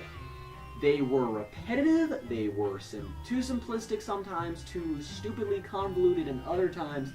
The difficulty curve was way out of whack, it was way too gimmicky with nothing but the touch controls. I don't like them. They're not bad games, but I do not like them. Temple of the Ocean King in Phantom Hourglass can suck it, and I hated the... Everyone in Spirit Tracks talks about how trains don't belong in a Zelda game, and I'm like, they could have made the train part interesting, but they made it linear and boring and stupid. Speaking of Link Between Worlds, I actually might have it in here. it's still... No, I have Pokemon Line here. It's mint condition. It's not mint condition! No game is mint condition! Not anymore, because... Oh my god. Okay, anyway, I don't like that many 2D Zelda games. I like Minish Cap a lot, but I still don't like it anywhere near as close to, say, Skyward Sword, Ocarina of Time, Majora's Mask, Wind Waker, Twilight Princess, etc. I'd say, like, Link Between... its predecessor, A Link to the Past, is good, but people say that and Ocarina of Time are the two best Zelda games. And while I can totally see where people are coming from when they say Ocarina of Time, while I don't agree with that, I totally see where they're coming from because Ocarina of Time is awesome. I don't see what they mean when they say Link to the Past, because yes, a lot of the ideas that made the Zelda formula good were introduced in that game, but the fact that it was 2D actively limited it. What did, I know PBG, Peanut Butter Gamer, is a hardcore Zelda fan. What did he say about Link to the Past? He's on stuff on Zeldas, but he said it was good, and he says that he just doesn't understand how it's some people in the series' all-time favorite. Oh, yeah. Which I'm in the exact same camp as him. In fact, I think I would probably put it on my top 10 Zelda games at the exact spot where he put it at. I think it was like 7 or 8. Yeah, I would put it exactly there. It's good, but it's not an experience. Like, when I played Skyward Sword, that was an experience. When I played Twilight Princess, Majora's Mask, and Ocarina of Time, and Wind Waker, that felt like an experience that I drew something speaking from. of another Zelda game that came out this year, the Wind Waker remake on the Wii U. Kick that. Well, we don't really need to talk about that because it's Wind Waker but prettier. Done. It's like Wind Waker. Wind Waker's one of the best games ever made. Now it's prettier. Bam. I never played the original Wind Waker, so I'm fucking loving it. It's amazing. Like, again, best games ever, prettier. It didn't need to be HD'd. In fact, I probably would have preferred another Zelda game be remade because Wind Waker really didn't look that bad on the GameCube. In fact, its graphics still hold up pretty well. But you know what? It's still good. HD didn't kill it. HD didn't kill it. But, Link Between Worlds was interesting because I didn't know how to approach it because I was like, oh, okay, it's another 2D Zelda game, whatever. And I just don't like them that much. They're good, I appreciate what they are, but I just don't enjoy them as much. This I enjoy as much as other 3D Zeldas. I can say it's now on my solid top 5. It just beat out Skyward Sword. I may have asked... I'm not one of the people that hate Skyward Sword. I love Skyward Sword. I'm just saying I think A Link Between Worlds is better. I know I may have asked you this before, but even though Link Between Worlds is technically a sequel to The Link to the Past... It's technically not, actually. No. So it doesn't use the same Link? No, it is not the same Link. Okay, so it's just like still Ocarina and Majora are the only... Ocarina and Majora are the only two games where the Link is the same. And... well, I will say, like, I actually enjoyed the plot to this game because it was never intrusive. Like, a lot of people complained that Twilight Princess and Skyward Sword had plots that were a little too plot-heavy. I completely disagree and think that's a stupid complaint. But I could see where they're coming from. Definitely in terms of Skyward Sword, because I really like Skyward Sword's story, but it was paced very weirdly. Gotta love that new game smell. Okay, Skyward Sword was paced very strangely, but it was still overall a really kick-ass Wait, the game's game. not in here. Yes, it is. I know, it's supposed to be a joke. Oh my god. Okay, and A Link Between Worlds was interesting because it had all 3D environments. Like, the art style in that game is very good, and I wouldn't have seen that from the trailers because the trailers made it look kind of generic. It is open world, like, it's not Oblivion, Morrowind, or Skyrim, but it's open world to the point where there is tons of hidden stuff. And the money in this game actually matters because of the item rental system. Normally you'd be like, in Ocarina of Time, it's like, oh, I got the hookshot in this temple, I'm gonna use the hookshot in this temple. In this game, you can get every single item in the game that matters from the very beginning and just go to town. But since they're rented, and actually buying them permanently is at a high price that you can only attain 3 dungeons in, it's kind of difficult because if you die, you lose all that. Granted, the game really isn't that hard within it itself. I only died a couple times, and that mainly being to some boss battles, which actually are fantastic. And again, 2D Zelda games do not do little Zelda bosses very well. I will give Phantom Hourglass and Spirit Tracks credit where credit is due and say that their bosses were pretty good. Is Ganon in this game? Ganon is, but Ganon is not the main villain. They're starting to introduce a new character, like, archetype in there, because you normally have the 3 elements of the Triforce that are consistent throughout each Zelda game. You have the Triforce aspect of courage, which is always Link, the Triforce aspect of power, which is always Ganon, and the Triforce aspect of wisdom, which is always Zelda. they make up the Triforce together, they each have a piece of it, and blah blah blah. With Ganon kind of being a disappointment in Smash Brothers, what other Zelda villain would you think would be a good Girahim, obviously. Girahim is the best villain in the franchise, don't let anyone else tell you otherwise. What game was he from? Skyward Sword. What And about Majora?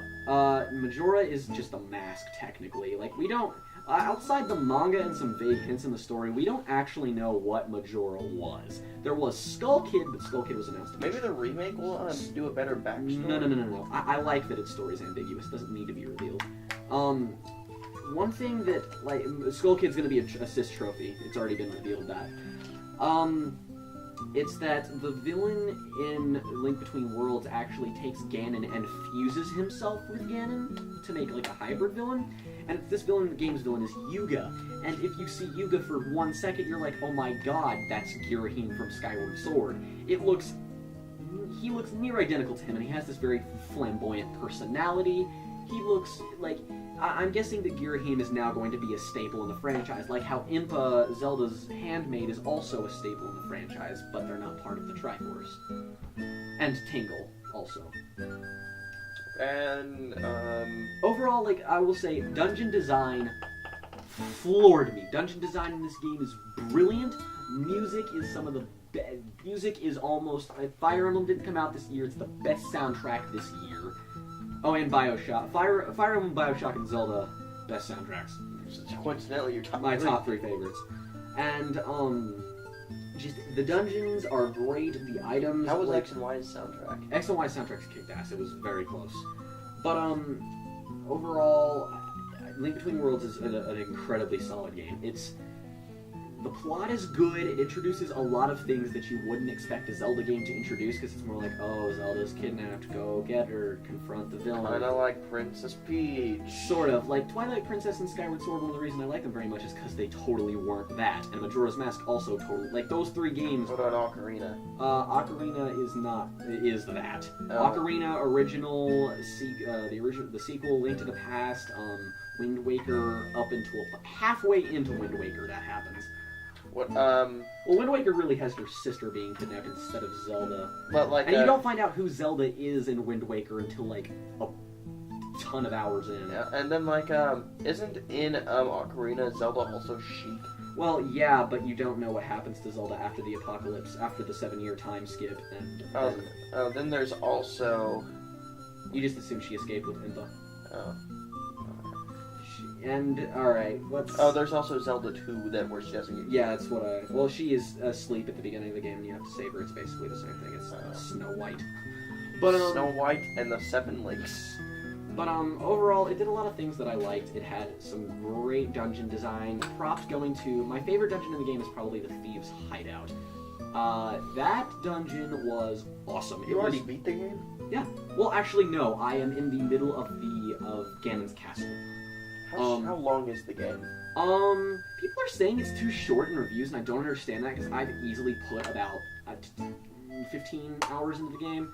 Oh, And it's super explorative. Like, I'm nowhere near done collecting everything in that game. Well, I'm gonna probably take longer because I'm just gonna be running around going, look at these graphics! Oh, Yeah, like, the game is so like, it runs at 60 frames a second and never stutters. It's so... It's perfect.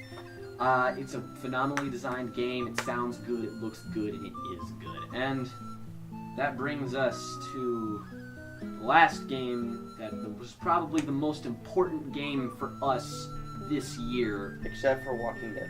Well, I won't say one we like the most, but most important. You're right. Is that, like, for you it introduced a new genre of games, and overall, like, you know, an appreciation for portable games. And for me, it made a franchise that was good overall spectacular. I wonder what game it is. Now It's SpongeBob Battle of Bikini Bottom. that game was on the PS2. It was Okay. supposed to be a terrible joke, and you made Okay. it even worse. Fire Emblem Awakening, bottom line. Game of the year, no contest. 12 out of 10. 12 out of 10. If I could give a game a higher rating than 10 out of 10, I would give it to that game. 100 out of 100. 100 out of 100. it was strange for me playing, like, the beginning of this year was interesting, because the game I was looking forward to the most was X and Y. X and Y, Bioshock Infinite, and The Last of Us. Like, those games... You were looking forward to The Last of Us? Of course I was. That game was hyped up for, like, 2 years. And Bioshock Infinite has been hyped up for, like, 4. And so I was looking forward to those games, and then I found out Fire Emblem was coming out in a week, like a new Fire Emblem game, and I was like, you know, I love strategy RPGs. They are my absolute favorite genre of game. My favorite game of all time, tied with Fire Emblem, is Final Fantasy Tactics Advance, which mechanically is a slightly better game, but that's a video all on its own. What would you have done if you didn't buy this game? Well, Bioshock Infinite would have been my game of the year. But this game... like, to anyone who's always talking about, like, oh, Nintendo, they don't do enough, they don't innovate, they don't blah, blah, blah, blah, blah. This is the ballsiest thing Nintendo ever did. Intelligent Systems, who primarily developed the game, they are very good at telling stories. Intelligent Systems. They're intelligent. Yeah. They are very intelligent. They are very good. Like, if you like Game of Thrones or Lord of the Rings, you're gonna dig Fire Emblem games because they have this very complex political, dichotomy situation thing, and it's really interesting to see that part of the game mixed with supernatural elements. There is not a second of Fire Emblem Awakening that I did not enjoy to a maximum degree. Like, I got the game's demo, and I played it, and I saw the opening cutscene, and I was floored. The motion capturing in that game is stunningly beautiful. Like, it has like 12 cutscenes, but holy shit, they look amazing. Like, you just look at this and you're like, I am glad the technology exists, because this is really fucking pretty. And you can make your own character. And creating a character for the first time in the entire franchise was nice, because I never identified with any of the characters in the Fire Emblem series. It's because they were either... They weren't Grima. No. Shh, spoilers. Shh. They were either unrelatable, like Lynn from the original Fire Emblem, the main character. She was a good character. Like, her parents were murdered, and you just come in to help her, and she's this strong, independent female lead. She's good, but I can't relate to her. And then there are protagonists like Marth, who are really, really boring. Marth was boring? Marth is incredibly boring. What about Ike? Ike was a decent protagonist. He was a lot more interesting, but the best protagonist was Roy. And no one's really played it because Binding Blade was released in Japan, but I know how to patch ROMs, so... I find it funny how it's not illegal to have emulators, but it's illegal to use them. Yeah. Like, if you've seen Josh Scorcher's top 10 manliest characters, Roy made it on there for his role in Fire Emblem 6. And reasons. Favorite things, Nintendo has the biggest cliche attached to them is the fact that their main character is never interesting. It's the fact that, you have Mario. It's like, yeah, he's a dick. He's a cool, iconically designed character who's fun to play as, but... Who's also has a dick side to him. Well, he has a dick side to him as of game theory, but it's like, as a character, he's boring. He's a plumber. Link, as a character, like, in Skyward Sword, Link was a character. Bottom line. In all the other Zelda games, Link is not a character. Even in Majora's Mask? No, not in Majora's. In Majora's Mask, Link is more so you, because that game is about forging connections with the people inside of it. It's about doing side quests and seeing how you matter to the people in it. Wouldn't that technically make him relatable? No, because it's more of kind of like the Bioshock thing about talking directly to the player rather than talking directly to Link. Because, Link doesn't do anything. He's emotionless. It's like when they're talking when the guy in the milk bar says, I'm glad my favorite customer showed up before everyone dies, he's not talking to Link, he's talking to you because you helped him. And Skyward Sword, Link has a personality, and in Twilight Princess, kind of a little bit, maybe. Link Between Worlds, not at all. But that was an interesting thing in Skyward Sword, because you actually... Wind Waker. Oh, Wind Waker actually had a very expressive Link, but in Skyward Sword, you had dialogue options, which you could be kind of like an angry, outgoing, more like... Skyward Sword had the most badass incarnation. Maybe that's why not a lot of people liked it. No, it had no voice acting, so it didn't really matter. No. And here's the thing with Fire Emblem, is the fact that it doesn't just create a character and be like, oh, he's the silent protagonist. He's a character. Not only that, he's a good character. He or she, you can be either gender, but your character ends up being a good character. Not to mention, characters are what makes this game so good. Because normally, like, I look at Bioshock Infinite and The Last of Us, and they do a fantastic job of developing 4 characters. Like, in The Last of Us, they have Joel, Ellie, Tommy, and... actually, that's it. So?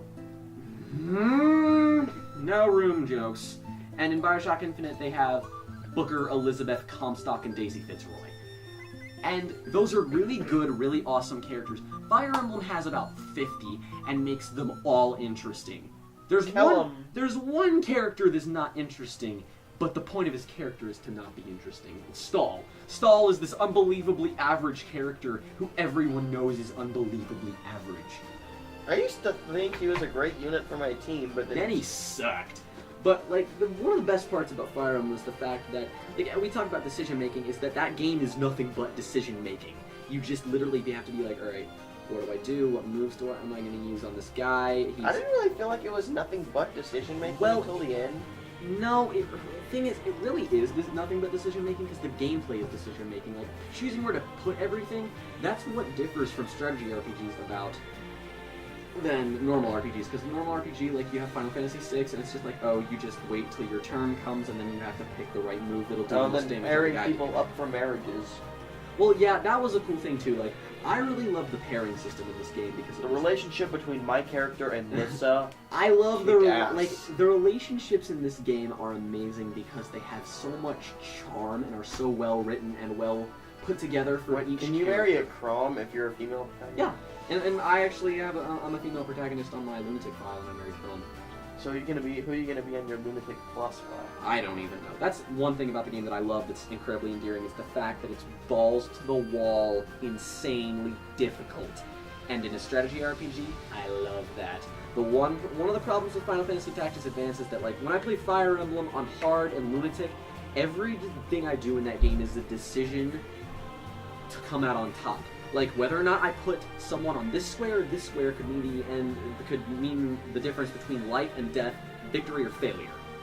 I don't feel that way in Final Fantasy Tactics Advance. Like, that game does have permadeath in some areas, but for most part, it's not really about where you place your units on the map as much as Fire Emblem is, because its skills are so diverse, you just need to get within a certain range, whereas Fire Emblem is more about getting close up and personal with certain units. The combat feels better. Like, the game looks gorgeous. Its 3D models are excellent. The battle scenes are really good. Like, Fire Emblem has always been a series that looks really good. Like, the Game Boy Advance games have such good sprites. They look great.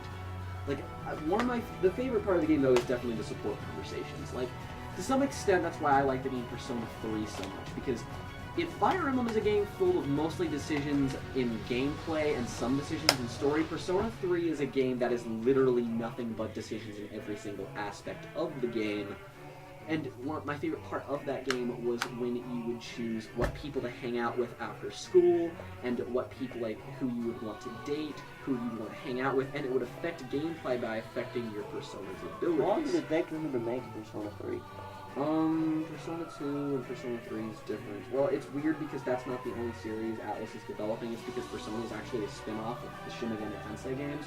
Because Shin Megami Tensei 4, which came out this year, is the main series, and Persona Shin Megami Tensei is a spin-off. Because the way you just described Persona 3 sounds like it took almost 10 years to make. No, it didn't actually. Persona, I don't know. If you were going to play a Persona game, I'd probably... Well, you can wait for the 3DS one next year.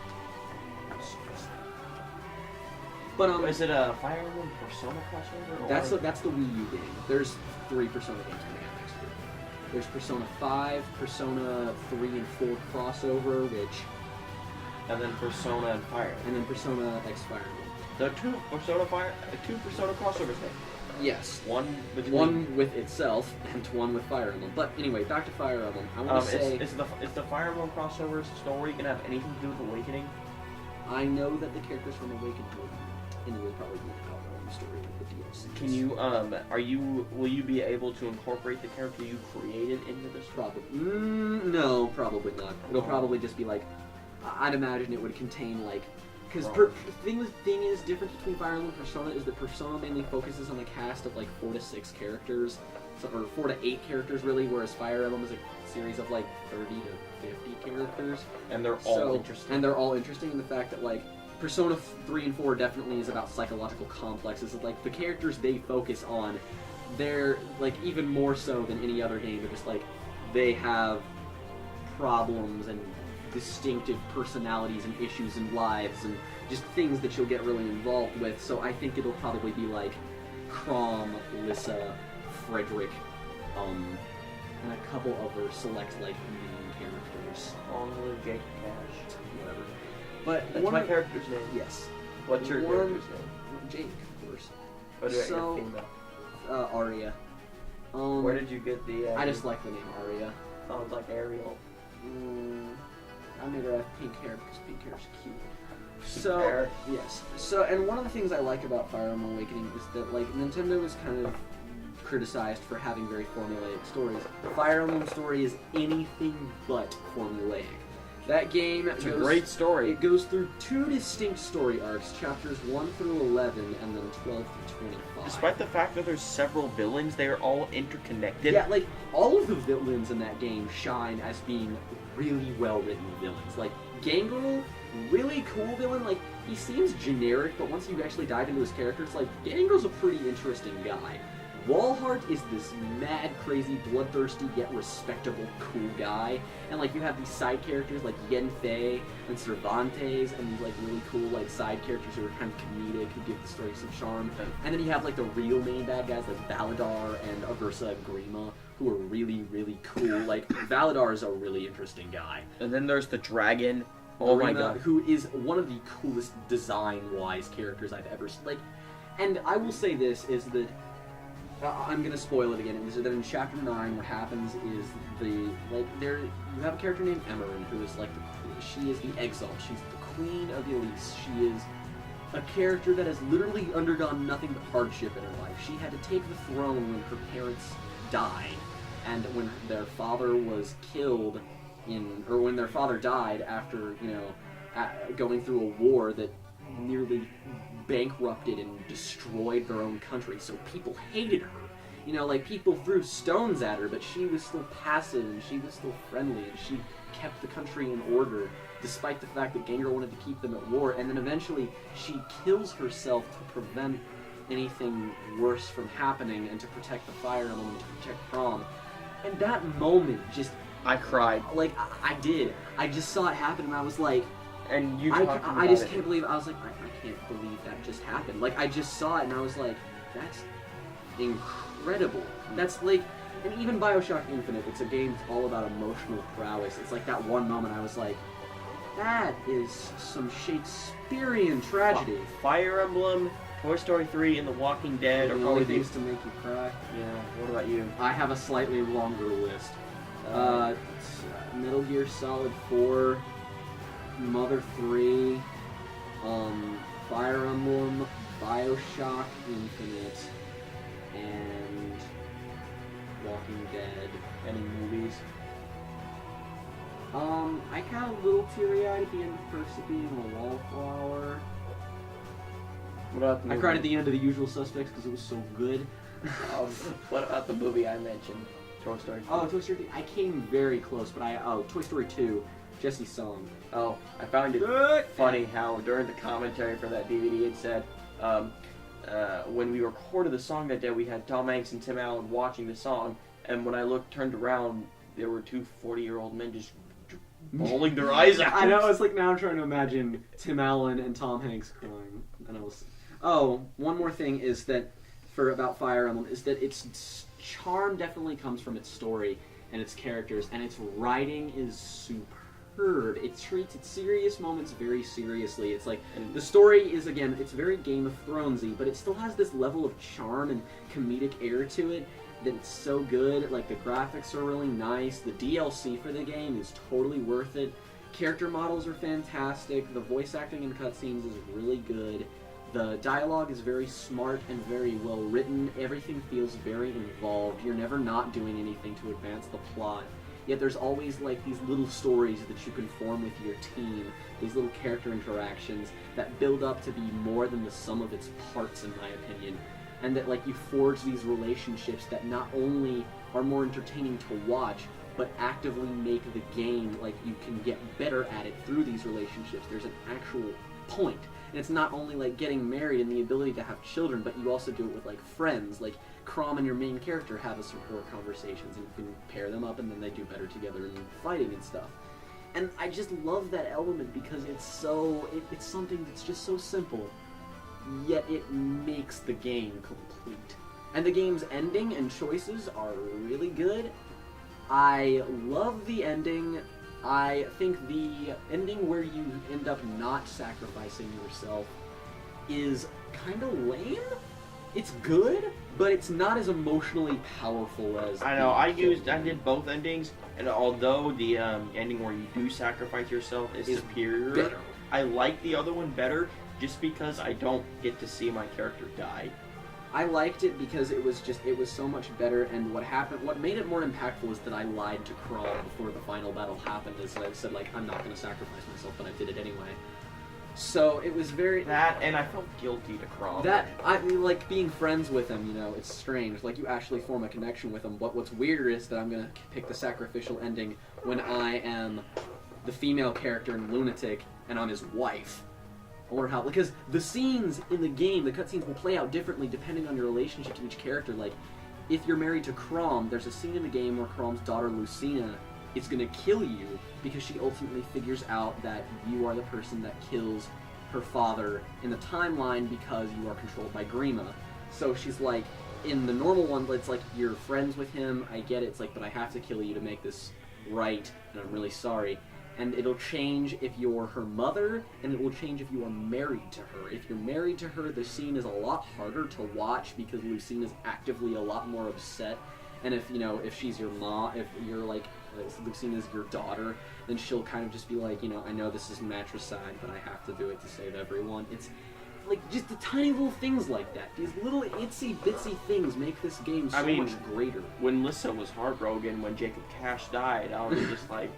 Like, and seeing the ending and getting to see every single character, what happened to them, and it wasn't always like a good thing, it was just what would happen for that character. And it felt so final. That ending was so complete. And it's so detail-oriented. The only characters that say what they felt about you are the ones that didn't die because of permadeath. Yeah, and like the permadeath aspect definitely makes you care about these characters a lot more than you normally would. And even though I don't get why some people use them all out in fighting during the... Yes. I like Kellum during the side conversations because he was really difficult to use in battle. Yeah, I like how the credits is just like, no one noticed he was gone for 12 years. The game's gameplay is so exciting too, because like most strategy RPGs, again, Final Fantasy Tactics Advance suffers from the fact that its gameplay is very slow.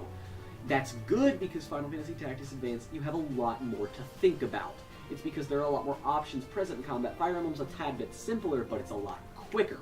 And it's at a better pace. It's like, it's not agonizingly like, gotta go. Like, the original Final Fantasy Tactics definitely has that problem. Its sequels, not nearly as much, but still it's kind of there. But Fire Emblem has always been a little bit more fast-paced, and I really like that. It was so good, and it was just an experience. It showed to me that portable games, I always preferred portable games, but this year was a great year for portable games. So many good games. And there were games that I really want to put on my top 10 list that I just played this year instead of didn't come out this year. Like Kid Icarus Uprising. That game floored me with how absolutely fantastic it was. I'm still playing that. I love it. It's so good, but it was released in 2011. I don't know why more people didn't buy that game, because it's awesome. I thought it was boring. I played like 3 chapters and I was just like... See, for me, that makes absolutely no sense, because everyone who's criticized the game has said that there's enough, like, it's too much action. I didn't mind the action, it's just like, I thought the gameplay was the same, and I kind of got bored by that. Gameplay was the same? Like, you're just flying around shooting at enemies and then walking around and hitting them with swords, and I'm like... Yeah, but it's like, the ground, you have melee segments where you have explorative parts and you have to beat up different types of enemies. Did you die a lot? That was part of it. Yeah, that's what I thought. That's why you didn't Also, enjoy it. I'm But that like, game has an adjustable difficulty. I know, I should have played more than like 4 chapters. Yeah, you definitely should have. Because, like, I really think you would love that game if you, like, just tried a bit more. Not to mention, by the way, people, I know I bashed the Then 2DS. can I borrow it again? Yes. I know I bashed the 2DS. Get one. It's awesome. I say don't. So, you don't have one. I briefly... You held it for less than 20 seconds. I also Shut played a up. game while I was doing it. No, you didn't. I was briefly You went around the map on Fire Emblem. I still like the feel of the 3DS better. You held it for 20 seconds! You can't say that! You can't! It's like saying, I think, the Call of Duty Ghosts is a better game than Bioshock Infinite, because I played 20 seconds of Bioshock, or I played all of Bioshock Infinite, but the 20 seconds I played of Ghosts was bad, or it was good, so I like Ghosts better. That's dumb. I've played this for a really long time. Its controls are better, the battery life is better, it's cheaper, it's nicer, it's more compact, it's not going to get as much smudges and stuff, it's not made of that stupid plastic material that the other DS models were made out of. The only downside this side is, it's hard to hide when you're playing on it in class. You have a 3DS XL. I'm talking about you. This is smaller than a 3DS XL. It won't fit in your pocket though.